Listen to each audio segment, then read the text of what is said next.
now. Hello and welcome back to Calculus 1, section 4.3 on graphing functions. We are not going to learn pretty much anything new here. This is going to be the compilation, like the best of, album. We are going to take 13 separate things that you learn through different courses, from intercepts to asymptotes to derivatives, and put everything together on one spot so that we can graph a function without aid of technology. So the first thing that I'm going to present you is the list, like the shopping list of things that you should pay attention to when you want to graph a function. So let's go through that first. The list.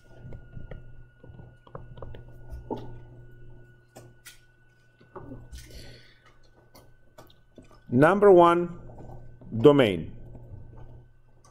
You do not want to come up with critical points, min, max values, intervals of increase or decrease in areas where there is no domain. You also don't want to waste time on areas, right, in areas where there is no domain, where there is no function.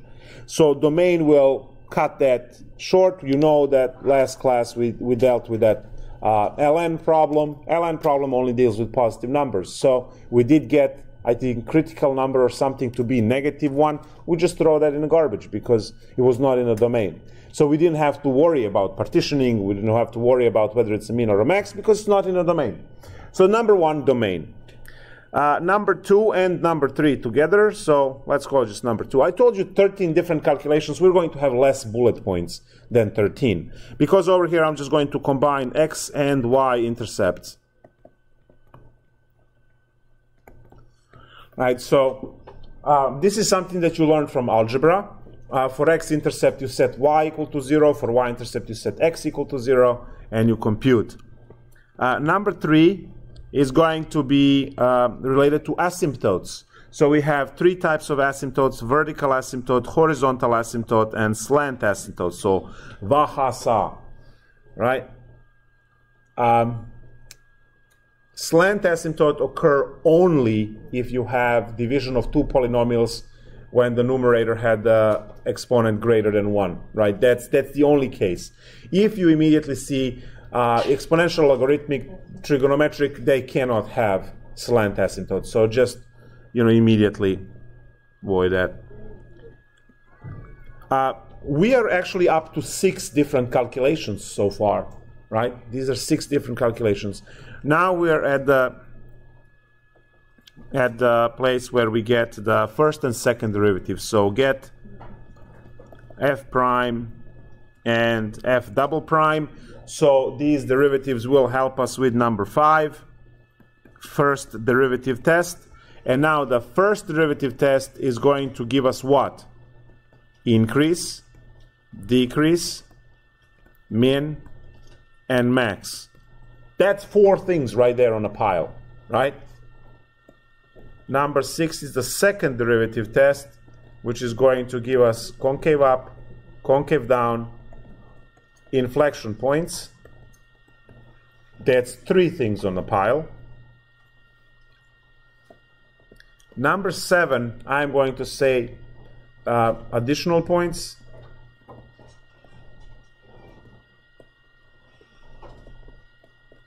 If needed. I'll explain that when we have a need for it. And then finally 8, graph. So this should be 13 things, right?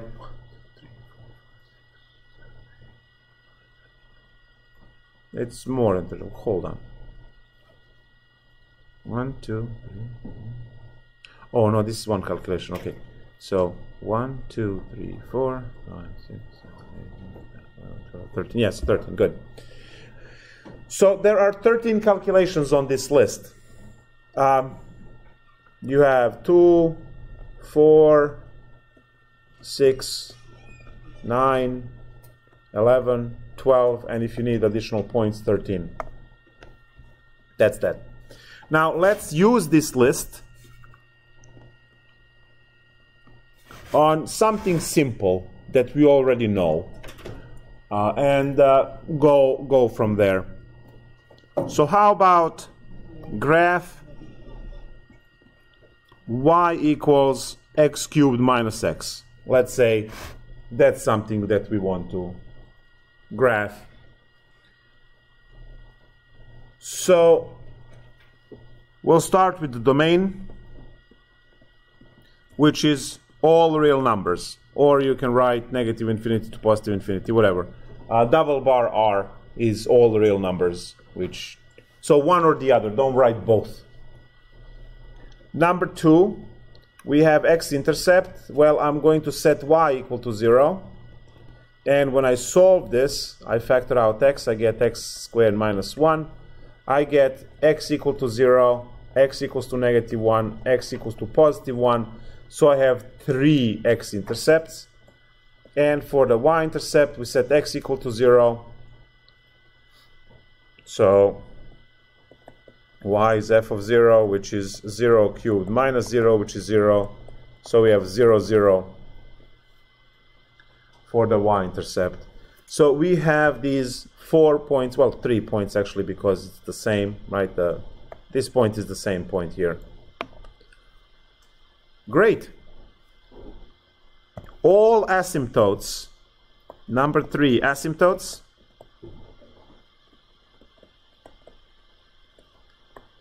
None. In parentheses, it is a polynomial. Polynomials do not have asymptotes. Some of the trig functions have asymptotes. Sine and cosine do not. The other 4, yes. Exponential function has an asymptote. Logarithmic, yes. Square root, no. Right? So some functions have asymptotes. Some functions do not. So polynomials have no asymptotes whatsoever. Number 4 is to do the derivatives, the first and the second derivative. So y prime or f prime, whatever, is 3x squared minus 1. And y double prime is 6x. We need these so that we can perform the rest. Right? The next calculation would be the first derivative test, f dt. We know that we are supposed to find all critical points because partitioning is done on critical points and vertical asymptotes. We don't have vertical asymptotes, but we might have some of these guys. So I have that x squared is equal to 1/3, from where x is equal to plus minus square root of 3 over 3 when you rationalize. You will get 1 over root 3. When you rationalize, you get root 3 over 3. So we have 2 critical points to worry about, and those are going to be our partitions, and those are going to be min and max values later on. So I'm going to put a partition at negative root 3 over 3, positive root 3 over 3, and I'm going to pick my test point. Well, clearly I'm going to pick 0 in between positive and a negative number. That should not be strange at all. Now, square root of 3 is about 1.7. You can call that 1.5 divided by 3 is 0.5. So we are good to go with negative 1 and positive 1 as values on the other test regions. So now the first derivative test is going to be f prime computed at negative 1. Well, that's going to be 3 negative 1 squared minus 1, which gives us 2. Larger than 0 means increase. If you do enough of these homework exercises, you will know that for a polynomial this alternates, so you don't have to waste time. However, for anything else, it doesn't have to alternate. So as soon as you put the first arrow, if it's a polynomial, and it is polynomial x cubed minus x, right? You can just go down and then up. But, you know, since we are still computing things, here we go. We'll show all of these guys.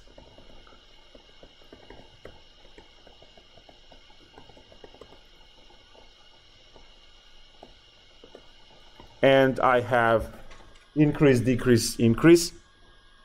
Now, I don't actually have to write that solution in green that I used to write yesterday, because we are not presenting that as the answer. We are putting the graph together, so you don't have to write that in this case. But what I need to do now is I have two critical points. I need their y values because those are a min and a max, right? I see that I have a max at negative root 3 over 3, comma, and I need the y value for it.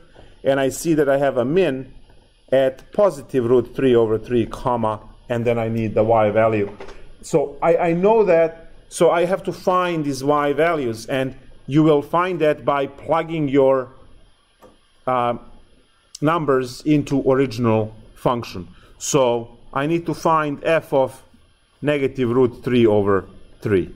Right, so that's going to be negative root 3 over 3 cubed minus root 3 over 3, and with a minus is going to be a plus, right? It's a minus here, yes. So now we have to compute this. Negative 3 root 3 over 27 plus root 3 over 3. 3 and 27 will cancel down to 9, so I have to multiply 3 over here.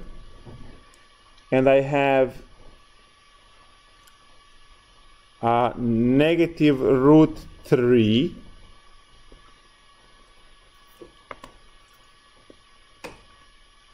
plus 3 root 3 divided by 9, which gives me 2 root 3 over 9. So 2 root 3 over 9 is the y value.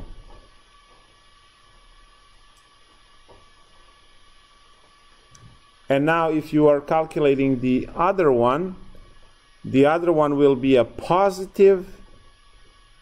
So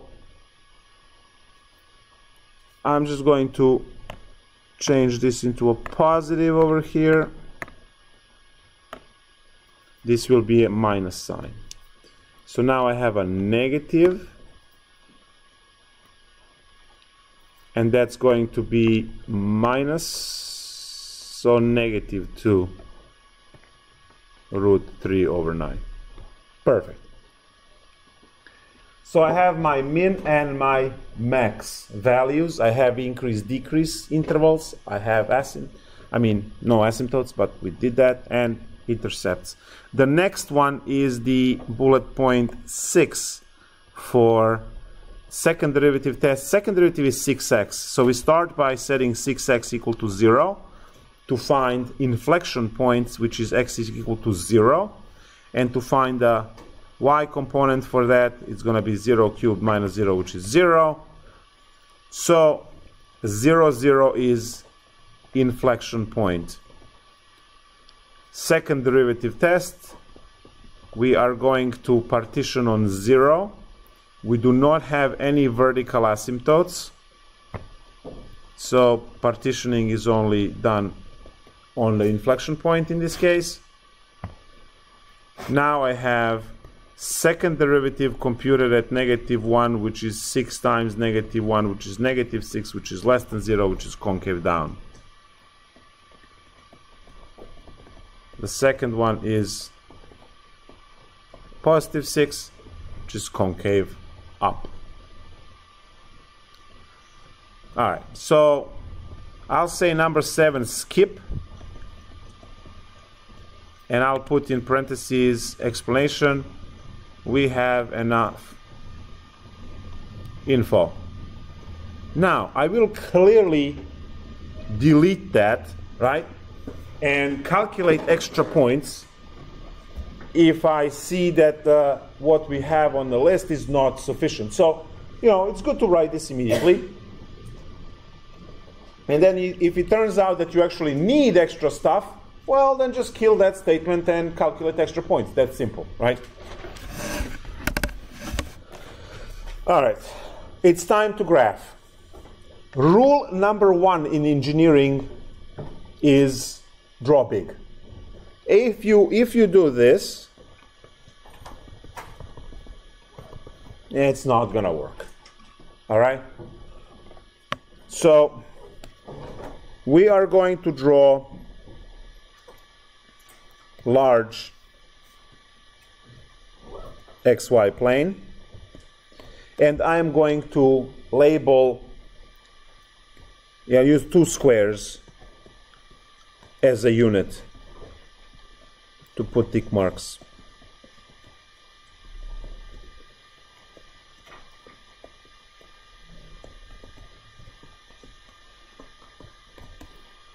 So this is what I have as a setup. Now, clearly I can extend that if I need. All I know is that I have 3 x-intercepts that are at -1, 0, 0, which is also a y-intercept. Then that 0, 0 is also inflection point, so that, everything is happening so in the center of this graph, so I don't have to go, 10 units each way. Because all of the points that we have, they're really just, around the origin. Now I have all of the √3 units, which you can convert into decimals, right? And as I said, the idea of doing this is no calculator, right? You're going back in time just 50 years ago. There was no calculator to graph these kind of functions, so you do everything by hand. So technically now we are honoring our ancestors by doing this method of graphing by hand. I understand you can just take your cell phone out. You have a graphing app which is free, and you graph whatever you want, right? Including 3D images, and then even rotate them on the cell phone to see, what they look like from every angle. But, for this particular application, well, yeah, let's honor the ancestors and do it. So what do I have? All I have to graph is now min and a max, and I should be able to connect everything, right? At that point, you have the dots, and you just connect the dots, just like a coloring book, except you don't have to color. You just draw the line. So I have √3, 2√3/9. √3/3 and 2√3/9.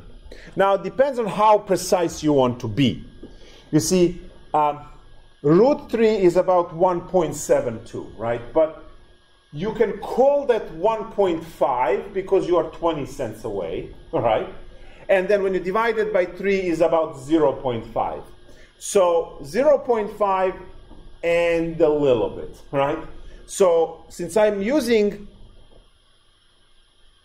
2 squares as a 1 unit, then 0.5 and a little bit and 0.5 and a little bit will be my -√3/3 and positive √3/3, right? So that's what I'm going to do. I really don't care exactly what they are. The next order of business is to do the same thing with the other one. Now you have 2 times 1.7. Again, idea is to do all of this without a calculator. 2 times 1.7 divided by 9. So 2 times 1.7. That's like 3.4. But you know what? 3.4, and that's a 9. So how about 3.3? Divided by 9 is 3 times 3. So this works out to be 1.1/3, which is roughly 1/3. So these are the ways in which you can just approximate. Again, there is no way, in hell, for you to graph this so precisely that it's going to look like computer-generated graph. Forget about it, right? Also, as I said, vast majority of students is just not going to care and going to, draw the thing like this. That's actually way too good. It's not going to be perpendicular, and then you're going to have your lines, right, as regular divisions, and then you're going to put these ones like that. Clearly, it's going to be a garbage graph, right? So, me approximating this and getting that, 3.4 down to 3.3, so I can actually cancel it with 3 times 3, which is 9, and obtaining 1.1/3 and call that 1/3, fine, right? So it's 1/3, so 1/3 of the way. So I have, the first one was a max, so 1/3 of the way would be over here somewhere.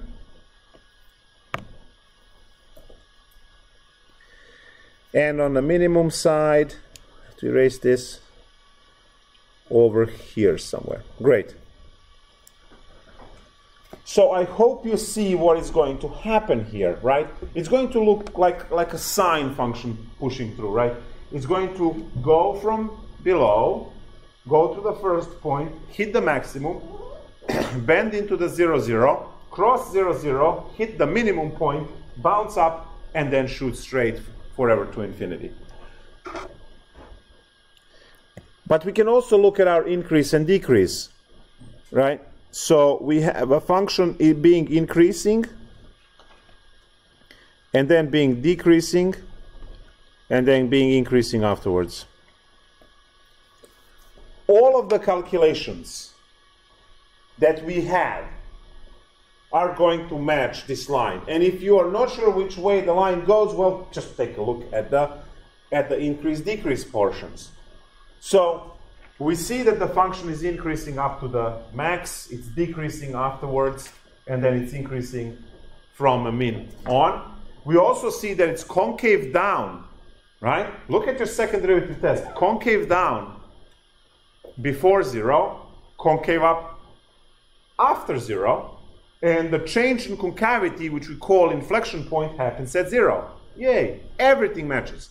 All of the components have to click in, and all the calculations have to make sense and converge into this graph, right? So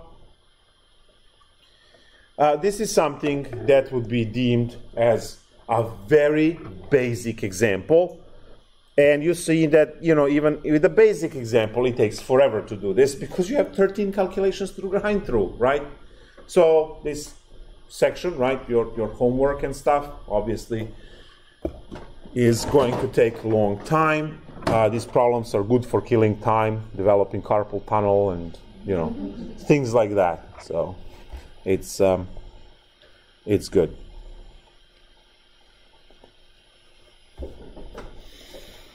Let's take a look at another example from homework. So I'm going to jump into exercises. And, well, we need to do at least 2 more examples, but I don't think we're going to have time because it's 1:45 already, almost. So we'll start on Monday with graphing another one. I want to work on one of these functions that is rational function, and then later we can see if we can squeeze in, I mean, plenty of wonderful things, square roots, inverse trig, you know, combinations of that with ease and stuff. So there we go. Let's take a look at the problem 19 would be good to start. So we have our f of x, x squared plus 12 divided by 2x plus 1.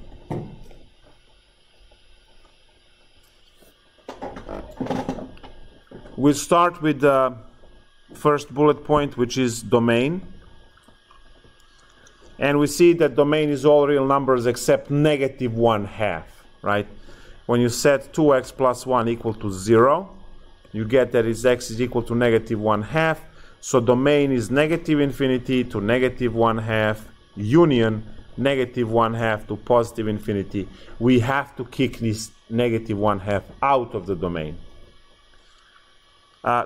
Number 2, we are looking for x-intercept, which is y equal to 0. Well, x squared plus 12 over 2x plus 1 equal to 0. When you cross multiply, denominator will die, and you have x squared plus 12 equal to 0. Which further is x squared equal to -12, no real solution. This means the graph will not go through x-axis. No real solution. I'll write it here in blog. graph does not go through x-axis. Y-intercept is setting x equal to 0. So for our problem, we have a 0 squared plus 12 divided by 2 times 0 plus 1. We have 12 over 1, and the y-intercept is at 0, 12. That's going to be interesting to graph. You already see that your y-axis better go up to at least 15, right? Because 12 is where the graph will cut through y-axis by this calculation. Who picked these numbers? Number 3, vertical asymptote. Hell yes, there we go, right? It's that x equals -1/2 that was kicked out of the domain. That's your vertical asymptote. How about the horizontal asymptote?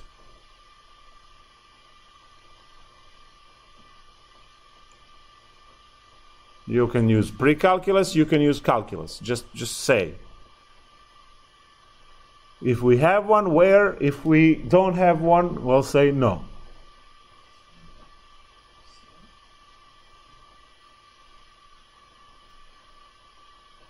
I'm thinking that you want to say something, but I'm not hearing it. So at this point, it's like limbo over here. Are you providing us with an answer, or are you just gonna? Is it a slant?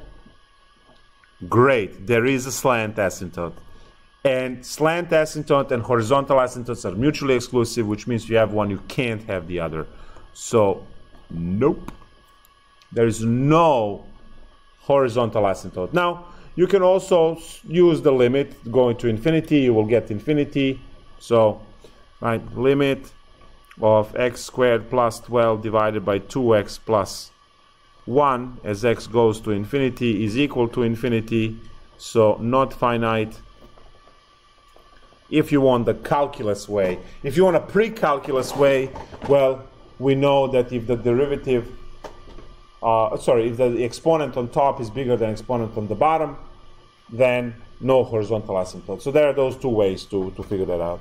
But the slant asymptote is present, and to find the slant asymptote, we have to do long division. So I will be dividing 2x plus 1 into x squared plus 0x plus 12. I need that 0x there as a placeholder.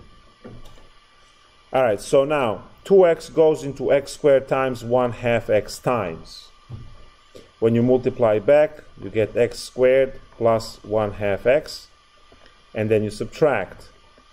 These die, and now you have 2x going into 1/2 x, which is 1/4 times. And you don't have to multiply back and do anything else because it is you already have equation of the line, right? The slant asymptote is defined as the linear line, so I already have y equals 1/2 x plus 1/4. That's linear. I have everything, so we walk away. Along the way, I am boxing all of the things that I will be using in a graph. I am boxing my intercepts, I am boxing the asymptotes, and then we don't really have to box those charts, right, of increase, decrease, and concavity, because those are visible anyway. Domain is just for us to keep in mind, right? Not to do unnecessary calculations. When you're graphing a function, you always graph asymptotes first and points, right? And then you just snake the line through it. That's all it is. Or a thread, but I like snakes better than threads, so.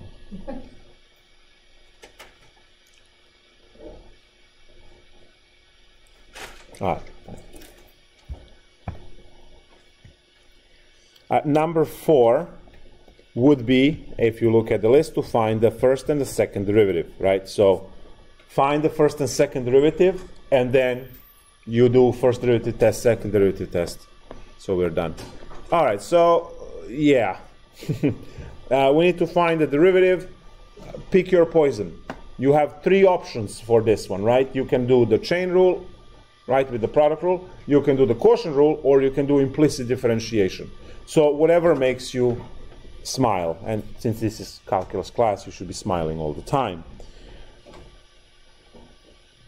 At least three of you, great. So f prime of x is going to be, let's use the quotient rule because we can. 2x plus 1 in denominator squared, and then 2x plus 1 times the derivative of the top, which is 2x minus copy x squared plus 12, times the derivative of the bottom, which is 2. Simplify first derivative. Remember, second one is coming up. So we have 4x squared plus 2x minus 2x squared minus 24. Divided by 2x plus 1, everything squared.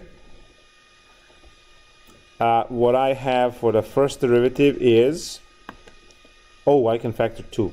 So 4x squared minus 2x squared is 2x squared, and I can kick 2 out. So I'm just left with x squared plus x minus 12. And then 2x plus 1 squared. This is my first derivative. Now I see that I can factor the numerator, and that's going to be very useful when we do the first derivative test. But right now I don't want to simplify this because I have to find one more derivative. So I'm going to actually, you know what? I'm going to simplify it here into 2x minus 3x plus 4 divided by 2x plus 1 squared, but I'm going to leave it there for later. I'm going to take the derivative off of the previous one because there's less stuff to worry about.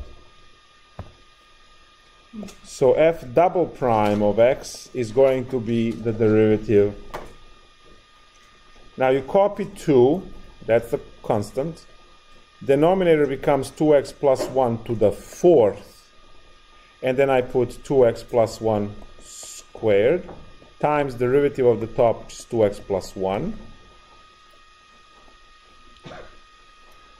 minus copy the top, which is x squared plus x minus 12, times the derivative of the bottom, which was 2x, which is 2x plus 1 to the first power. Okay, good. Now, I hope you see that we can cancel some stuff. So, what I can do is I can factor out 2x plus 1 and cancel it with one of the 2x plus 1s from the bottom. The rest I'm going to expand and combine. So now, there's 2 in front. There is 4x squared plus 4x plus 1 when I expand this, minus, don't forget to multiply by 2, 2x squared minus 2x minus 4. Everything divided by 2x plus 1 to the third power now. So the second derivative of x is given as factor out 2. On top I have 2x squared plus 2x minus 3 divided by 2x plus 1 cubed.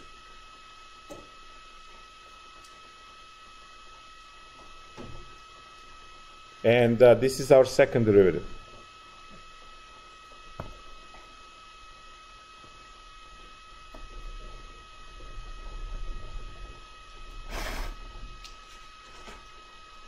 Can we factor this one? That's the question. Negative 6 is 1 and 6 and 2 and 3. And there's no way to make 2, so we can't factor it. Okay, fine. We're done with derivatives. We are moving on to the first derivative test. So f dt, first derivative test. I have the derivative. Now I'm going to use the simplified one.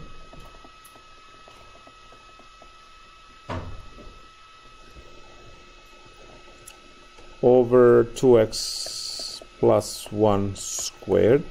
And we need to set this one equal to 0. Well, when you cross multiply, again, denominator dies. Every time you cross multiply denominator into a 0, it dies, right? So I have x is equal to 3 and x is equal to negative 4. These are the critical numbers. So now we have to partition. What am I using for partitions? What am I using for partitions, guys? 3 and negative 4?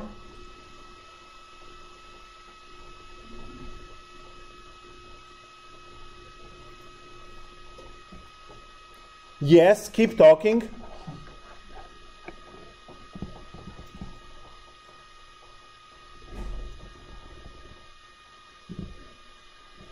Someone, please, did anyone pay attention yesterday or today when I said it multiple times to partition something we... Yes! Critical numbers and vertical asymptotes. For the second derivative test, inflection points and vertical asymptote. Do we have a vertical asymptote?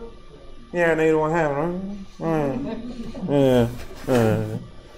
So, I have negative 4, negative 1/2, and 3. This creates 4 regions. Do you see how badly this can go if you don't put 1/2? Because this side over here could be, let's say, decreased, and this could be increased, and you pick a point randomly, right? Because 1/2 is not there. Right? Right. So don't skip stuff. We're picking negative 5, negative 1, 0, and 4. These are the values. And again, since we have so many of these, we don't have to calculate. We can just do the analysis, right? So f prime at negative 5. Denominator is always positive. Number 2 is always positive. So all we have to worry about are the parentheses. So I have negative 5 minus 3 times negative 5 plus 4. Both of these are negative. So negative times a negative is positive. So we have, for the first one, we have increase. F prime at negative 1 is negative 1, negative 3, negative 1, positive 4. So this is negative times a positive. That's a negative. So we have a decrease.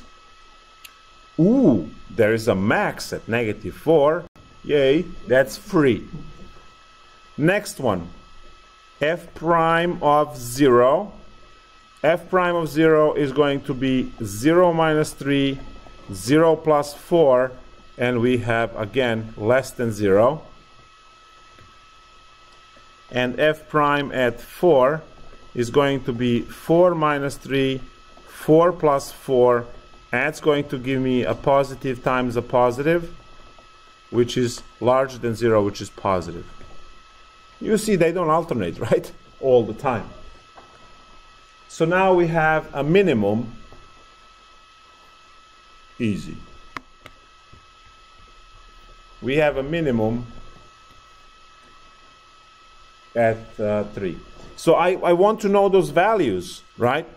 So I will go back to original problem, calculate f of negative 4. To calculate f of negative 4, I have negative 4 squared plus 12 divided by 2 times negative 4 plus 1. This is 16 plus 12 divided by negative 8 plus 1. So f of negative 4 is 28 divided by negative 7 is negative 4. So I have a max at negative 4, negative 4.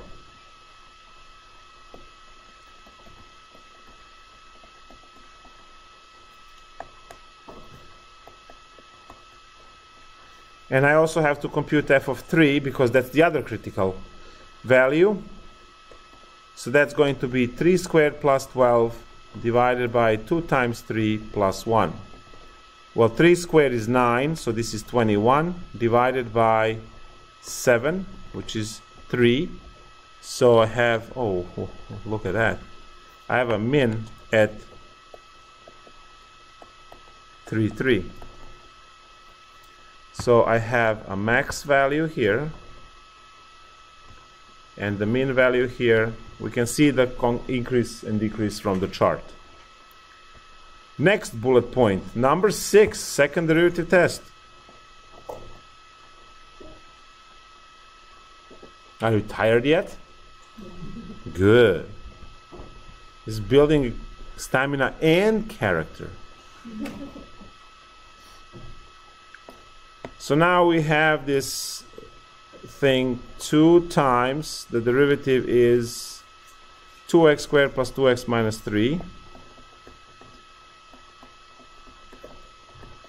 divided by the good old 2x plus 1 cubed.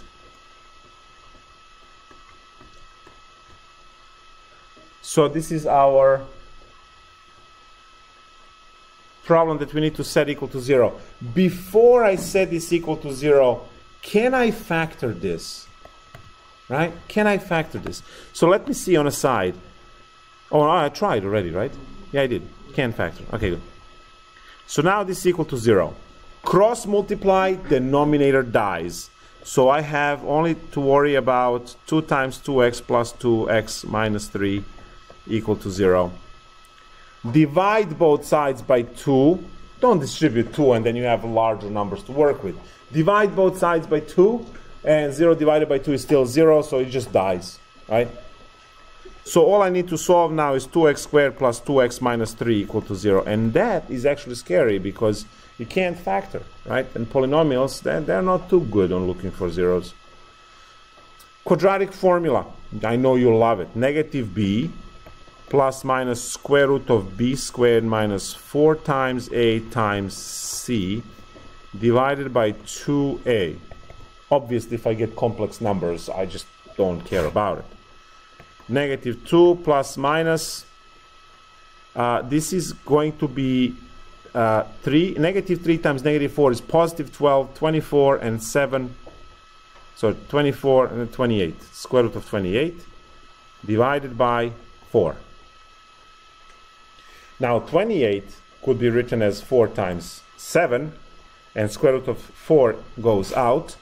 So what I have here is negative 2 plus minus 2 root 7 over 4, which reduces to negative 1 plus minus root 7 over 2. Yay! Inflection points. I have 2 inflection points. So 2 inflection points. One of them is negative 1 negative root 7 over 2 comma some value, and negative 1 plus root 7 over 2 comma some value that you get to compute. You have to plug this in original problem to figure out what are the y values for inflection points. Anytime you write the inflection point, that's what the function changes concavity. So you need that stuff, right? Well, great. Square root of 7, right? Well, square root of 9 is 3 and square root of 4 is 2.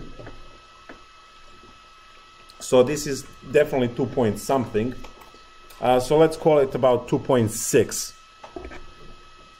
So I have negative 1 minus 2.6 divided by 2. That's negative 3.6 divided by 2. That's about negative 1.8. On the other side, negative 1 plus 2.6 over 2. That's going to be 1.6 over 2, so about 0.8.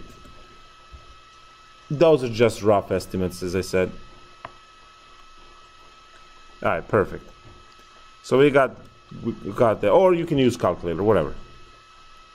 So we have 2 inflection points. Those are points that we are going to need, so box them.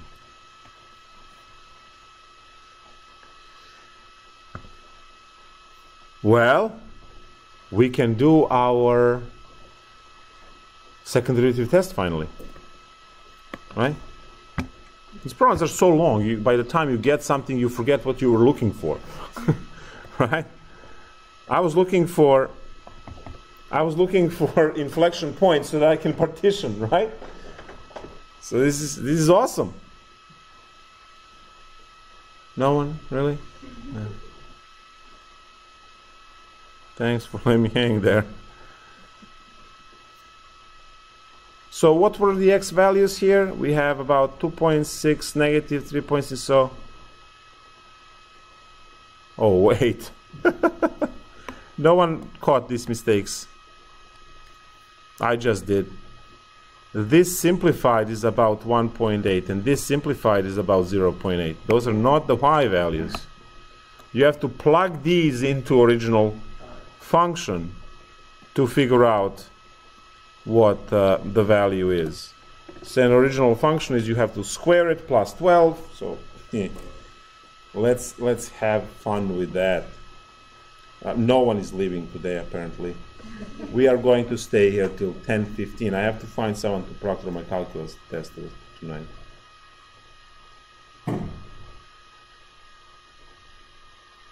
Text home, I'm not coming back.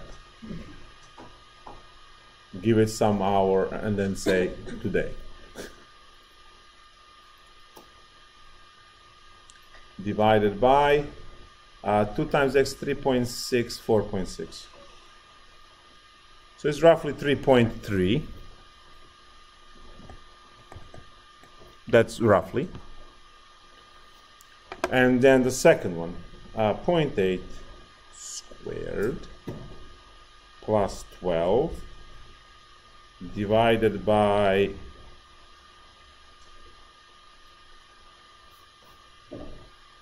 0.8, 1.6, 2.6 is about 4.9. So clearly the one there's 3.3, we're going to call that 3.5, and the other one's going to be 5. Great. So now that I have that, I have my partition, and I have, so now I can actually do a second derivative test. There we go.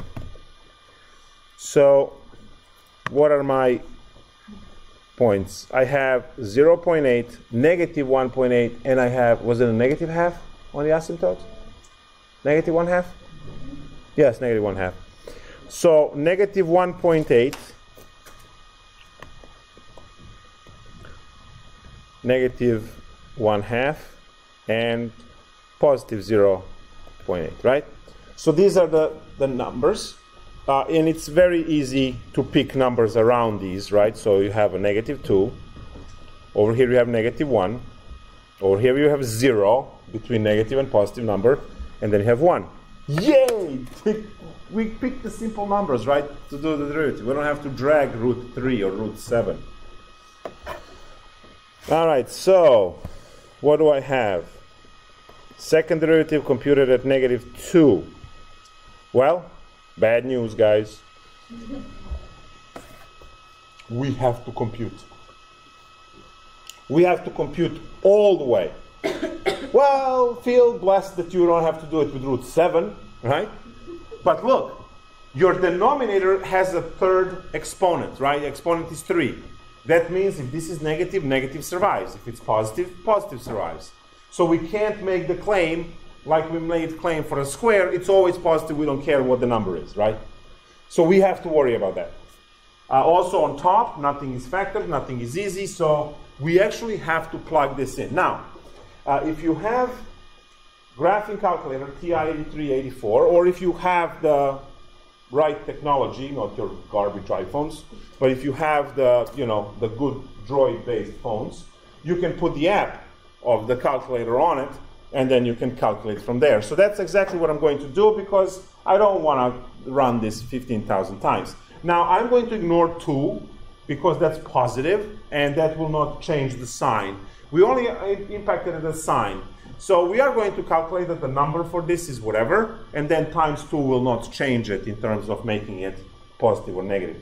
So the way you use the calculator for this thing is you go into graphing part and you type this function. And then you use button called vars to recall the function and plug in. So it works the same way like when you say f of 2, right? So what it does is whatever number you put, it will stick it for each x and calculate.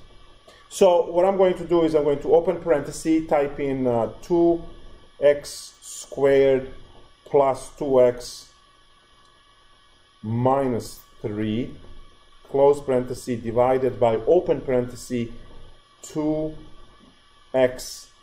plus 1, close parenthesis, caret 3. So I have the function plugged in, and now I go second quit. Then I go to vars, move to y vars, pick the function y1, open parenthesis, and say the first value that we are considering is -2. Boom. I have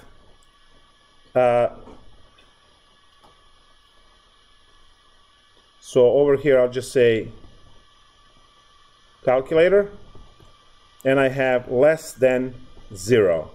That is concave down. Second derivative test at -1. Second entry, remove 2, put -1, and I'm getting 3. So getting 3, which is larger than 0, concave up. Second entry, instead of -1, we are going to put 0. And I'm getting -3, so second derivative of 0 is going to give me -0, which is less than 0, so that's going to be concave down.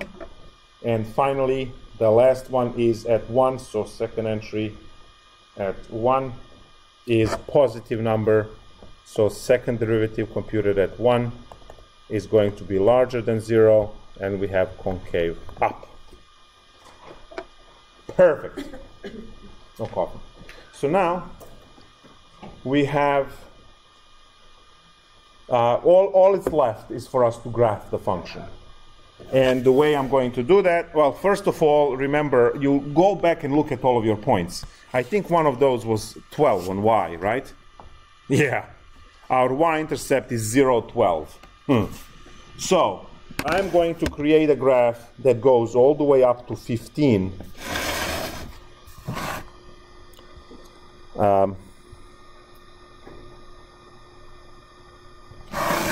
So this is 15, this is 12, this is 10,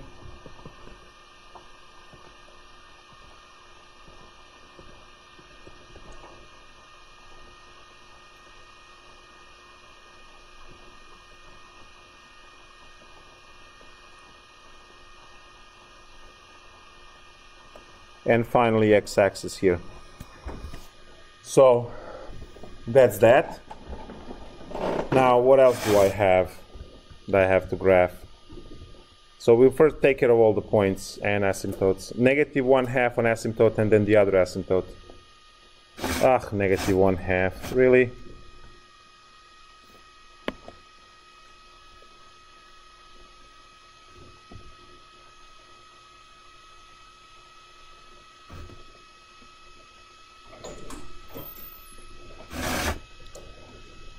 So -1/2 is going to be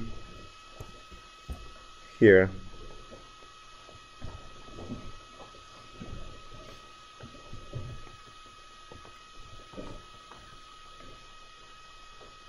And function cannot go through that asymptote. And then we have another asymptote which is also bad for this scale, because it has a quarter in it. Yep, 1/2 x plus quarter. 1/2 x plus quarter. Yeah. 1/2 x plus 1/4. So x-intercept is 1/4, so that's right here. And then we go 1 unit up, 2 units over. So 1 unit up, 2 units over, it's right here. 1 unit up, 2 units over is right here. So now I draw the line, which is also dashed line, and that would be our slant asymptote. Then I need my mean and max values. So max is -4, 4. Okay. So -4, -4, -4, 1, 2, 3, -4, right here. And because it's a max, I'm going to put a little frown there, right? Because the function has to, that's the way you get the max, right? It's the frown. And then we have 1, 2, 3, 1, 2, 3. So 3, 3 gets a smiley. It's a min.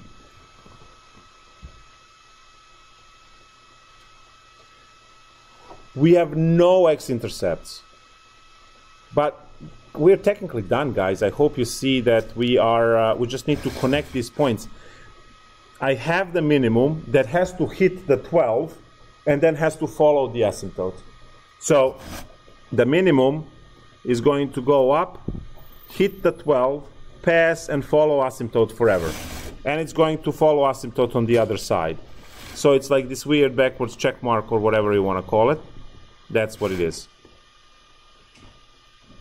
So that's that side. And this side, all you have are asymptotes. So you will follow the asymptote, hit the maximum, bend, follow the other asymptote. And that's our function. As you can see, it doesn't cut through x-axis anywhere. I can probably do a much better job over here on this side. So now that I know what I'm supposed to do, follow the asymptote, bend into, there we go. That's much better. And that's the function.